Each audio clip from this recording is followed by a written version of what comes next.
El transporte público como degenerador de una cultura. Carretas, birlochos, carros de sangre, tranvías eléctricos, buses, trolebuses, micros, liebres, el metro y finalmente el Transantiago han movido a los pasajeros santiaguinos desde los tiempos coloniales. La extensión de la población en Santiago tenía como límite la distancia que un hombre podía caminar en un día, por lo tanto, no se necesitaba ningún medio de transporte distinto al de los pies, salvo para el traslado de cargas. Los medios de transporte en la ciudad no se diferenciaban mucho de los del mundo rural, en donde se encontraban los caballos de montar y de tiro, mulas o bueyes. Pero el tamaño de la ciudad fue creciendo, debido a que la mayor parte de la población abandonaba el campo para establecerse en ella. Entonces, apareció el problema del transporte urbano. Hasta mediados del siglo XIX, los sectores pudientes de la población se movilizaban en diversos vehículos tirados por caballos. Entre ellos encontramos la carroza, que era una especie de cajón con 2 ruedas, el coche, con 2 ejes y 4 ruedas, y el birlocho, un vehículo más ligero con solo 2 asientos. A partir de este periodo, el tranvía a sangre, carro con capacidad para 35 pasajeros y que era tirado por caballos, empezó a implantarse en las americanas y europeas, llegando a Santiago de Chile en 1857. Estos primeros tranvías vinieron a competir con carretas y birlochos, porque tenían la ventaja de correr sobre rieles de trocha angosta, con lo que el viaje era mucho más suave.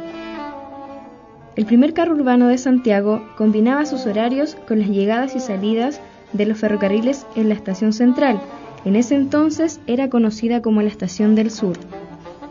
Se podían observar entre los tranvías carros de 2 pisos, donde la primera clase viajaba en la parte alta y la segunda en la baja. Aparecen los tranvías eléctricos. Uno de los pioneros en la electrificación del transporte público en Santiago fue don Santiago Osa, quien desde 1892 comenzó a preparar una serie de proyectos para aprovechar las caídas de agua del cajón del Maipo en la generación de energía eléctrica. En agosto de 1896 se inaugura en Santiago el sistema de alumbrado eléctrico en las calles. Los tranvías eléctricos comenzaron a circular por las calles santiaguinas el 2 de septiembre de 1900, el cual funcionaba las 24 horas del día, y en Valparaíso se inauguró en 1904. En 1919 aparecieron en Santiago los primeros antepasados del microbús, que con el tiempo se convertirían en el vehículo dominante en el transporte de la ciudad. Estas primitivas micros con motor a benzina y una capacidad para 25 personas no representaron en ese momento una competencia para el sistema tranviario. En Santiago las bautizaron con el nombre de góndolas. Como en Chile las capacidades de los medios de transporte siempre han sido elásticas, en Santiago viajaban más de 30 pasajeros, colgados de las pisaderas laterales y del parachoques trasero. En 1946 llegaron al país los primeros microbuses a benzina y petróleo, y en los años 50 los nuevos trolebuses. Con la introducción de estos nuevos vehículos, los recorridos de los tranvías se fueron reduciendo hasta desaparecer.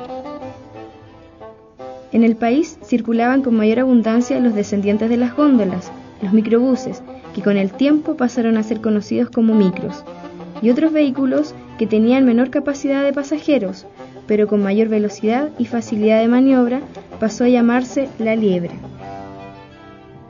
Durante muchos años, las micros y las liebres fueron parte del paisaje urbano, dándole color a la ciudad, y se diferenciaban por sus nombres que enunciaban en términos muy generales sus recorridos, como por ejemplo Ovalle Negrete, Colón El Llano, Estadio Italiano, Las Rejas.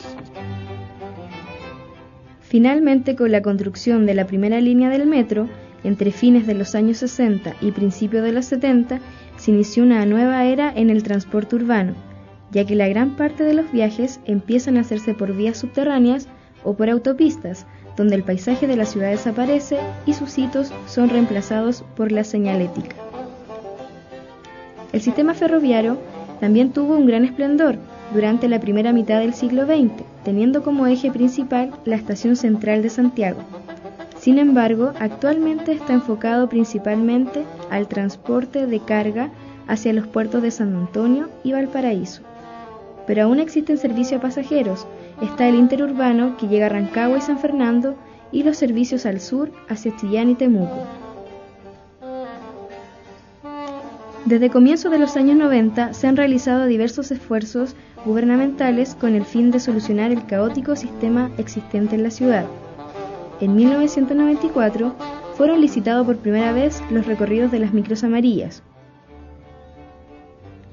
A través de los años, el sistema mantuvo graves problemas, por lo que fue ideado un nuevo sistema de transporte, denominado Transantiago. Este proyecto entró a operar el 10 de febrero del año 2007, en donde los nuevos recorridos son diferenciados en buses locales, que recorren las comunas por sector, y buses troncales, que cruzan la ciudad. En efecto, Santiago fue dividido en 10 zonas locales. Cada zona fue identificada con una letra y un color, los que sirven para caracterizar a los buses locales. El sistema de pago cambia, unificado a través de la tarjeta VIP, conocido como pago electrónico. Uno de los ejes fundamentales del Transantiago es el metro, que desde su creación en 1975 es considerado como uno de los sistemas de transporte más eficientes y modernos de Latinoamérica. Diariamente, más de 2 millones de santiaguinos transitan por sus 5 líneas, que se extienden por más de 84 kilómetros y 89 estaciones. En el año 2010 se inaugurará la nueva extensión del metro, el cual abarcará comunas como Maipú y Las Condes, conectándolas con las demás líneas. Todo este nuevo sistema llamado Transantiago cambió totalmente la manera de viajar en la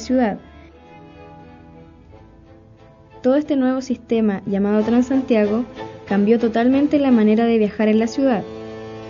Desde los cambios en los paraderos hasta las nuevas vías exclusivas para buses y automóviles. La principal prioridad de la nueva implementación de transporte en la ciudad era la de mejorar las condiciones de aire en Santiago, debido a los grandes índices de contaminación que presenta actualmente la ciudad. Para esto, las nuevas máquinas de última tecnología pretenden cambiar la situación. Para solucionar el problema de la contaminación y congestión vehicular, era necesario disminuir la distribución de micros en las calles, lo que hizo de Santiago una gran congestión, ya no vehicular, pero sí de miles de personas que esperan llegar a sus hogares en una locomoción casi ausente por la gran ciudad. Para los habitantes de Santiago que usan el transporte público diariamente, el llegar a sus trabajos, realizar un simple trámite o volver a sus hogares se ha transformado en una verdadera odisea. Como una de las consecuencias que ha generado el nuevo sistema, se encuentra el incremento en la compra de automóviles y motos, generándose con su uso mayor congestión y contaminación. Otro de los problemas presentados son la poca concurrencia de buses en las calles, por lo que la gente ha tomado medidas para apresurar su traslado, prefiriendo el metro por su gran rapidez en viajes y por sus líneas que atraviesan toda la ciudad, provocándose un mayor atochamiento en el metro que el presenciado en las calles. Los problemas no solo son vistos en las calles o en el metro, se han generado serios problemas en las personas que diariamente se trasladan por Santiago, provocando en ellas excesivo cansancio, desmotivación, mal genio, irritabilidad, estrés, hasta enfermedades psicológicas. Se ve afectada la parte familiar de cada persona. Después del trabajo, queda poco tiempo para compartir con ella. Existe una mayor tensión, provocando peleas en el núcleo familiar. La cultura se ha degenerado, las personas han cambiado su forma de ser, se ha creado una ciudadanía más individualista, por donde pasar a llevar al otro es algo de cada día. Se ha visto en muchos casos la poca colaboración al momento de subir una anciana o mujer embarazada al transporte público en las horas de mayor atochamiento. Todos los cambios en un país generan cosas positivas como negativas. Las personas deben amoldarse e integrarse a ellas. La población general deberá comprender a través del tiempo que los problemas que hoy genera el Transantiago serán la solución vial del mañana.